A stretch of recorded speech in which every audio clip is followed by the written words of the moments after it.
Chaque année, assez d'eau pour recouvrir 320 hectares sous 30 cm d'eau traverse ce ravin et s'en va.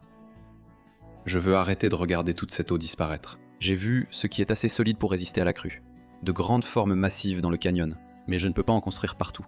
Elles sont grandes et lourdes, ce qui veut dire qu'elles sont coûteuses à produire et coûteuses à déplacer. Alors maintenant, j'essaye une approche différente. Des matériaux plus petits peuvent-ils faire le même travail ? Mon ranch reçoit en moyenne 30 à 35 cm de pluie par an, mais il pleut beaucoup plus dans les montagnes. Ces montagnes sont un immense bassin versant, où l'eau tombe et se condense. Et se condense jusqu'à ce qu'elle se concentre toute dans ce petit ruban, un torrent violent d'eau qui traverse mon ranch. Il y a 2 ans, un groupe de bénévoles est venu au ranch et nous avons tenté pour la première fois de maîtriser cette quantité d'eau. Comment ça s'est passé avec les petits barrages ? Ouais, je veux dire, c'était. Empiler des pierres. Ouais, empiler des pierres. En réfléchissant à ce qu'on peut vraiment faire de mieux, c'est probablement construire des gabions. C'est quoi un gabion? Un gabion, c'est une cage remplie de pierres. Ah, d'accord, très bien. D'accord. On a un peu changé nos plans. D'accord. Au lieu de les construire individuellement, on a commencé à relier les 3 cages entre elles avec du fil de fer et à les construire comme une seule unité câblée. Ensuite, on va les remplir uniformément. De cette façon, elles ne se poussent pas les unes contre les autres. Et je pense que ce sera une meilleure idée. On a commencé à faire ça et on est encore tombé à court d'eau. Je vois ce que tu veux dire. Donc tu as fabriqué les cages. Donc j'essayais de m'assurer qu'ils n'allaient pas atterrir sur l'une de celles-ci. Je vais m'asseoir et je me suis assis directement sur l'une d'elles. Et ça m'a piqué sur le côté droit de ma fesse droite. C'était vraiment une sacrée leçon. Ouais. Ce gabion est un excellent premier prototype. Nous avons prouvé que nous pouvons bloquer l'écoulement de l'eau. Nous l'avons remblayé comme nous l'avions prévu. Nous aurions dû prévoir ce qui se passerait une fois le remblayage réussi. Comment allons-nous gérer ça ? Et nous aurions dû prévoir comment l'eau allait passer par-dessus, parce que nous avons accidentellement creusé sous notre propre fondation avec l'eau. Plus bas dans le ravin central, ce que Daniel et moi pensions voir se produire est effectivement en train de se produire. Voici Lone Tree. Et juste ici, c'est la structure en gabion que nous avons construite. Et ce qui s'est passé avec le temps, c'est que le gabion a retenu tout le matériau. Et maintenant, le trajet de l'eau a changé. Donc maintenant, il passe par ici, et il s'écoule à travers ce chenal. Et ensuite, ça refoule pour donner à Lone Tree toute l'eau dont il a besoin. Donc quand on arrive ici,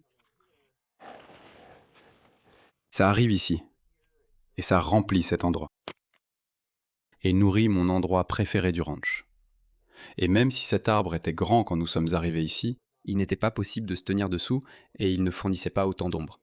Mais maintenant que nous sommes en train de le façonner et de le tailler, il rend maintenant un petit coin du désert bien plus agréable. La chose que nous avons construite est en train de se détruire elle-même.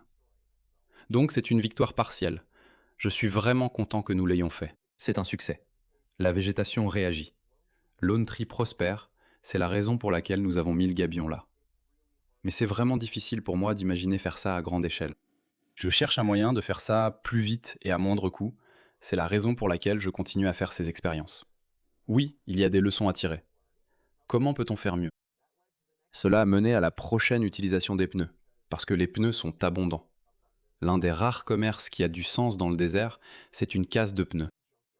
Où, au lieu d'accepter toutes sortes de déchets, ils se spécialisent littéralement dans la collecte de vastes tas de pneus. Ce n'est pas une super idée. Il y a des incendies très célèbres au Koweït qui montrent à quel point ça peut mal tourner. Mais je me disais que si je peux obtenir ce matériau gratuitement et que je peux le mettre dans le chenal principal, je pense que ça peut freiner l'écoulement de l'eau. Ça résout le problème du coût. Mais la vraie question est, est-ce que je peux le remplir dans un délai raisonnable et prouver que ça fonctionne ?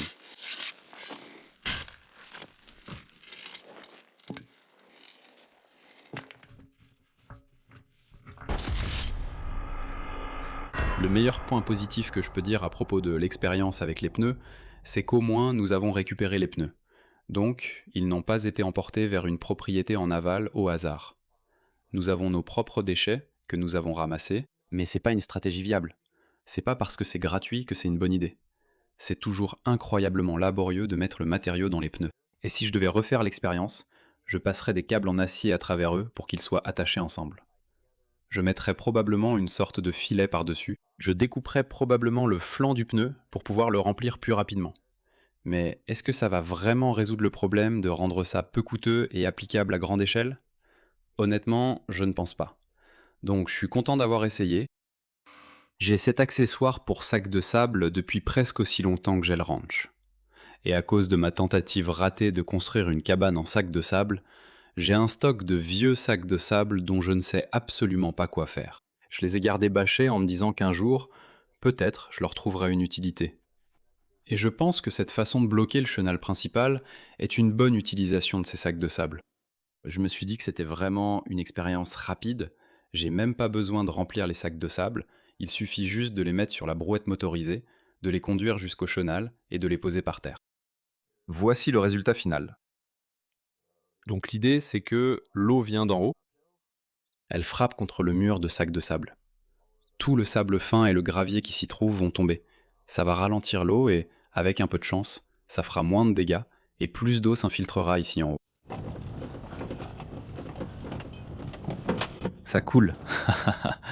Génial. Je n'avais jamais vu ça avant. Bon, je viens de fabriquer quelques sacs de sable.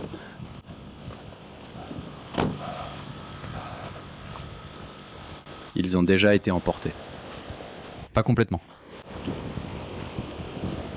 Mais ils aident. Donc les sacs de sable fonctionnent en quelque sorte. C'est juste que j'utilise des sacs abîmés. Et il n'y a rien que je puisse faire à ce sujet pour l'instant.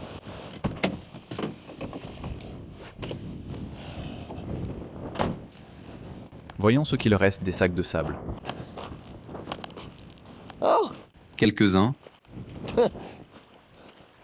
Pas grand-chose. Waouh. C'est dingue. Waouh. Est-ce qu'il... Je ne sais pas. Peut-être que le niveau le plus bas est enterré. Ce sera intéressant à voir quand l'eau aura fini.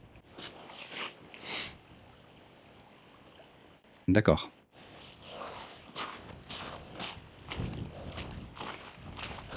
Eh bien, voilà un des sacs. La structure du barrage en sac de sable a été un succès partiel. Certains sacs de sable sont toujours là. C'est bien mieux que les pneus. Et contrairement au gabion, ça a été presque instantané. Je crois que j'ai passé moins de 2 heures à construire cette petite structure, même avec les sacs de sable déjà remplis. C'est évolutif, c'est reproductible. Ça montre qu'ils sont assez lourds pour ne pas être déplacés, mais comme ils sont faits d'un matériau qui se dégrade au soleil, dès que l'eau aura l'occasion d'emporter l'intérieur, elle va le faire.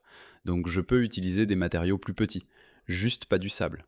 Des pierres, comme celles que j'ai utilisées dans le gabion, sont assez grosses pour résister aux eaux de crue et rester en place, mais assez petites pour qu'on puisse vraiment les manipuler.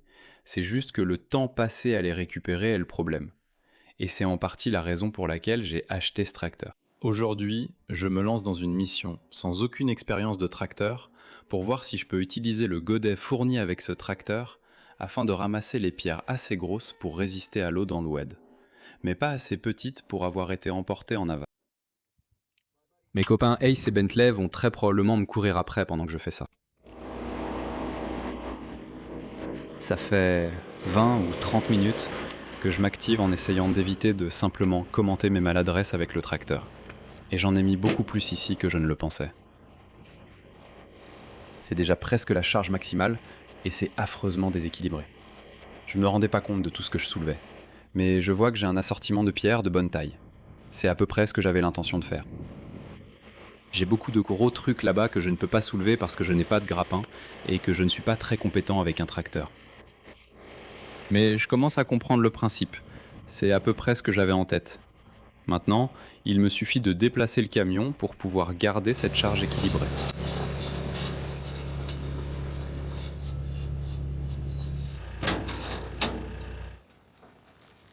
J'apprends à utiliser le tracteur et j'ai déjà rempli cet espace avec trop de matériaux en vrac.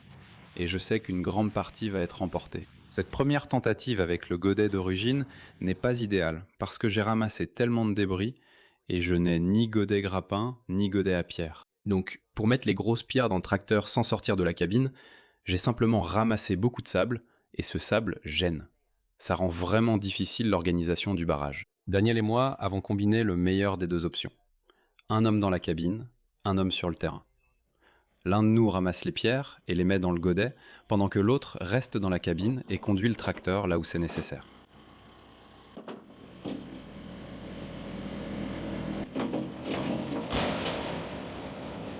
Tu t'es vraiment bien débrouillé avec ça. J'ai été impressionné. J'ai un peu d'expérience, tu sais. Juste un tout petit peu. Je veux dire, même mes enfants sont montés sur un tracteur depuis qu'ils sont tout petits, vraiment tout petits. Mais l'eau hors caméra que j'ai fait là-bas, c'est nettement mieux que ce que j'ai fait la première fois. La première fois, c'était genre 80% de sable. Ouais, ce n'est pas rare ni surprenant. T'as un grand godet. Je veux dire, c'est comme essayer de prendre une pelletée de n'importe quoi. C'est comme aller là-bas, prendre une pelletée de quelque chose, puis dire, ouais, faut pas prendre de sable. Ouais. Il faut juste prendre uniquement les cailloux parmi tout ce mélange de matériaux et ne prendre que les cailloux. Ça n'arrivera pas.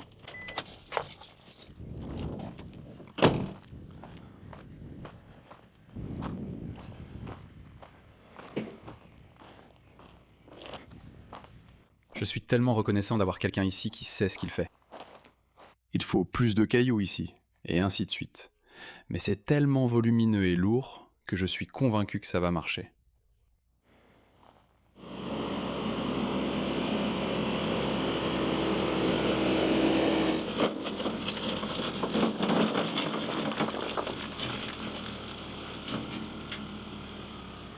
Alors j'ai essayé de l'organiser du mieux que je pouvais avec le godet. Ouais, C'est bien, c'est beaucoup plus organisé, évidemment il y a beaucoup moins de sable. C'est un peu le meilleur équilibre. Ça aide vraiment d'avoir quelqu'un qui peut juste ramasser des trucs et les mettre dans le godet si c'est pas trop lourd. L'autre jour, sur Team Dust Dust Ups, j'ai posté comment j'utilisais juste le tracteur comme une sorte de déplaceur de trucs lourds. Je veux dire, c'est essentiellement la même chose qu'on fait avec les pierres. Je suis sûr que je ne suis pas le premier propriétaire de tracteur à avoir cette révélation. Je l'ai.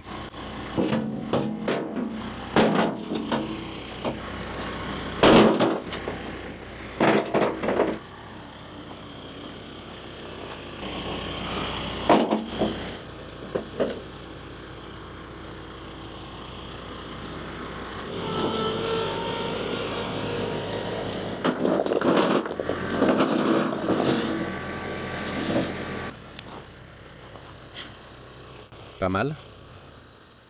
Tu sais, ma question c'est, avant ça, combien de temps ça nous aurait pris? Vive les machines, vive la technologie. Ouais. Attends. Voilà! Maintenant, il faut y aller. Ça va prendre un peu de temps pour se stabiliser, mais même si ça s'effondre en petits barrages de pierre, ce n'est pas grave. C'est quelque chose pour lequel on n'a vraiment pas travaillé dur. Non, pas du tout. Tu as fait la chose la plus difficile. Tu courais devant moi avec la caméra. Chut, les gens vont croire que j'ai travaillé. Eh bien oui. Si seulement les gens savaient. S'ils voyaient vraiment le travail qu'il y a derrière tout ça. Pour être honnête, je le savais pas non plus. C'est vrai. Je m'inquiète pas que ça se répande partout.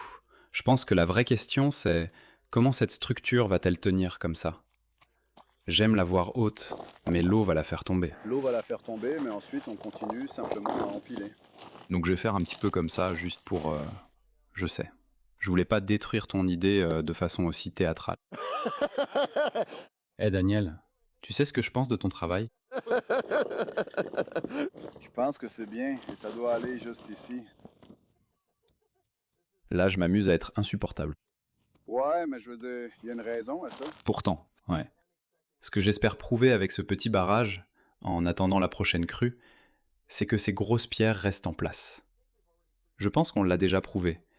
C'est juste que je veux le voir se produire sans la structure en gabion d'acier. Je pense que ces pierres sont assez lourdes pour qu'on ait une structure sur laquelle on peut compter. Je crois que cette expérience va fonctionner. Les pierres qu'on a ramassées pèsent à peu près le même poids que ces sacs de sable. Et certaines de ces pierres sont tellement grosses qu'un homme ne pourrait pas les soulever. Il faut un équipement hydraulique pour les soulever. J'attends de prouver que les pierres vont rester en place. Et l'étape suivante, une fois que ce sera prouvé, c'est de dépenser environ 16 ou 1800 $ pour un godet à pierre. Ainsi, une équipe de 2 personnes devient une équipe d'une seule personne. Ce genre de processus d'apprentissage pose les bases pour rendre cela évolutif et reproductible. Pour l'instant, ce n'est plus entre mes mains.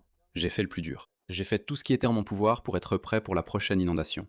Je ne peux pas faire pleuvoir, mais en attendant, je peux continuer à apprendre et à progresser pour être prêt. Parce qu'un jour, cette eau viendra, et j'en aurai besoin ici, dans mon désert. Tu vas adorer le prochain épisode. J'ai récolté 15 000 gallons de pluie du désert.